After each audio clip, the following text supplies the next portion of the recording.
IG, chief secretary और बहुत सारी सतह पर जो छोटे छोटे ऑफिसर्स थे उनको हटाया गया है।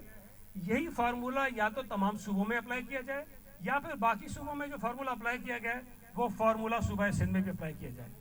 अगर सूबा सिंध के 22 ग्रेड के ऑफिसर्स को, कोई भी अच्छे बुरे मैं उनके नाम नहीं लूंगा, अगर उन 22 ग्रेड के ऑफिसर्स को हटाया जाएगा कहीं से और रिपोर्ट करने का फैसला होगा तो ये तासुर सूबा सिंध के लोगों में पैदा होता है कि आप क्यों सिर्फ सूबा सिंध के लोगों को निशाना बना रहे हैं। या तो पंजाब के जो ऑफिसर्स हैं अच्छे हैं बुरे हैं, मैं इस बहस में नहीं जाता, उनको आपने हटाया हो, रिपोर्ट करवाया हो तो ठीक है, केपीके में आपने किया हो तो ठीक है, बलूचिस्तान में आपने किया हो तो ठीक है, लेकिन अगर ये कहीं नहीं हुआ और सूबा सिंध में हुआ है तो जाहिर है कि एतराज हमारा जायज है।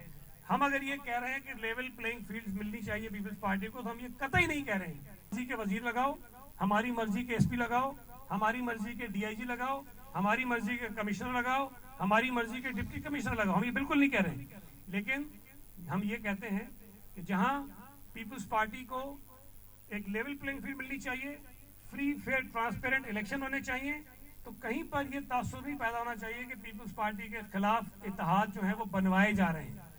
उस इत्तेहाद के गुब्बारे में हवा कहीं से भरी जा रही है, उस इत्तेहाद में जाने के लिए कहीं से लोगों को कहा जा रहा है, ये बिल्कुल नहीं होना चाहिए। इलेक्शन कमीशन ने खैबर पख्तूनख्वा में कई वुज़रा को फारिग करवाया इसलिए कि उनका ताल्लुक किसी सियासी जमात से जुड़ता था। अगर इलेक्शन कमीशन ने वफाकी हुकूमत में ये खत लिखा कि जी आपके जो वजीर बने हैं उनका ताल्लुक किसी जमात से, इससे आप एतराज़ कीजिए, तो मैं ये समझता हूँ कि ये फार्मूला सूबा सिंध में भी अप्लाई होना चाहिए।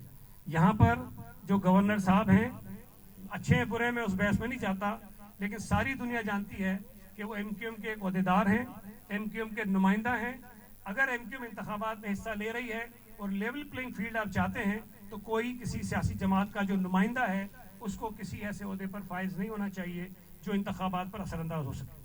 बहुत शुक्रिया।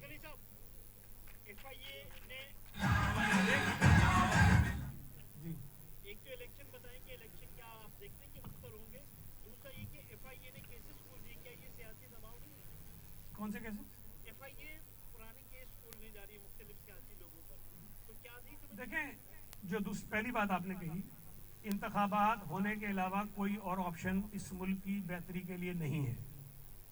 हम ये समझते हैं कि इस मुल्क में जो सियासी अदम इस्तेहकाम है, जो मुआशी बहरान है, उससे निकलने का वाहिद रास्ता इंतखाबात हैं, और वो भी फ्री फेयर ट्रांसपेरेंट इंतखाबात, ताकि एक आवाम की मुंतखब हुकूमत आए और वो मईशत को ठीक करने के लिए इकदाम उठाए। इसके अलावा कोई रास्ता नहीं। इंतखाबात जल्द से जल्द होने चाहिए, आइन कहता है 90 दिन में होने चाहिए। डिलिमिटेशन का मसला आ गया, लेकिन डिलिमिटेशन भी जो 4 महीने की जिसका जिक्र है वो एक मुकम्मल डिलिमिटेशन होती है जिसमें पूरे मुल्क में नशिस्तों की तादाद चेंज होती है, सूबों में चेंज होती है। लेकिन ये जो हल्काबंदी है ये उस तरह की हल्काबंदी नहीं है। इसमें कौमी असम्बली की जो 266 सीटें हैं मुल्क में वो उतनी हैं, सूबा सिंध में 61 हैं वो उतनी है, पंजाब का नंबर चेंज नहीं हो रहा, बलूचिस्तान का नंबर चेंज नहीं हो रहा, इस्लामाबाद का चेंज नहीं हो रहा, केपी का चेंज नहीं हो रहा। जब कौमी असम्बली की नशिस्तें कहीं तब्दील नहीं हो रही हैं तो वो अमल जो 4 महीने में हो सकता है उसको आसानी के साथ महीने, 1.5 महीने, 2 महीने में किया जा सकता है। और इलेक्शंस के लिए 90 दिन मैक्सिमम है, इलेक्शन 2 महीने के अंदर भी हो सकता है। तो ये सारा अमल जो है, ये मेरी राय में अगर इलेक्शन कमीशन चाहता तो 4 महीने के अंदर अंदर हल्काबंदी भी हो सकती थी और इलेक्शंस भी हो सकते थे, तो ये करा देना चाहिए, ये हमारा मुतालबा है।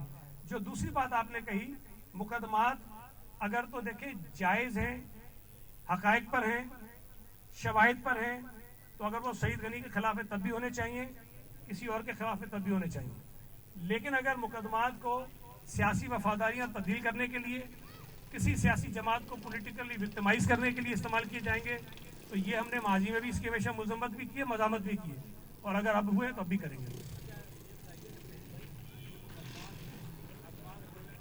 वो मुकदमे जो नेब की अदालतों से किसी और अदालत में चले गए थे वो वापस आ जाएंगे, बस इतना होगा और कुछ भी नहीं होना। और जहां तक पीपल्स पार्टी, पीएमएलएन या किसी और के खिलाफ मुकदमों की बात है तो वो तो सब भुगत चुके हैं, वो 90 दिन के रिमांड भी भुगत चुके, वो सजाएं भी भुगत चुके, उनकी जमानतें भी हो चुकी। इनमें से कोई मुकदमा ऐसा नहीं है जो नया हो और हमारी क़यादत के खिलाफ कोई नई कार्रवाई शुरू हो। हाँ, इस बंदियाल के फैसले का जो असर होगा वो पीटीआई के लोगों के ऊपर ज्यादा होगा, जिन्होंने 90 दिन का रिमांड जिनका नहीं मिला है, अब वो जो है इंशाल्लाह ताला अल्लाह के फजल से अगर नैब के शिकंजे में आएंगे तो 90 दिन के रिमांड पे जाएंगे और उसके बाद जो कार्रवाई होगी वो भुगतेंगे। तो जो सुप्रीम कोर्ट का फैसला आया है उसका असर अगर किसी सियासी जमात पर होगा तो वो पीटीआई पे होगा और किसी पे नहीं होगा। बहुत शुक्रिया।